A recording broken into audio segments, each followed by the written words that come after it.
இறைவன் இல்லை என்று சொல்வதற்கு தார்மீக ரீதியில் யாருக்கும் உரிமை கிடையாது.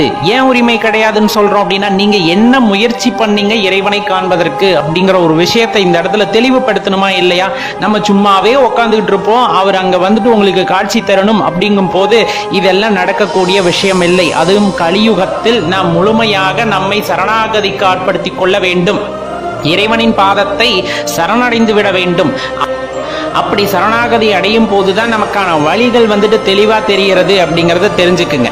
எல்லா உயிர்களுக்குள்ளும் இறைவன் உறைந்திருக்கின்றார். காலகட்டம் வரும்போது அவர்களுக்கு சிறு அறிகுறிகளை காட்டுகின்றார்.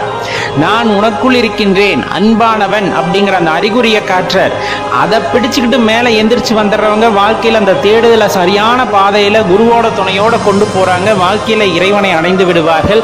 அவர்கள் எக்காரணம் கொண்டும் பேசுவதில்லை, யாருடனும் வாக்குவாதம் செய்வது இல்லை. அவர்கள் அந்த இன்பத்திலேயே மூழ்கி விடுவார்களே தவிர மற்றவர்களுடன் அதை பகிர்ந்து கொள்ளும் அளவிற்கு கூட அவர்களுக்கு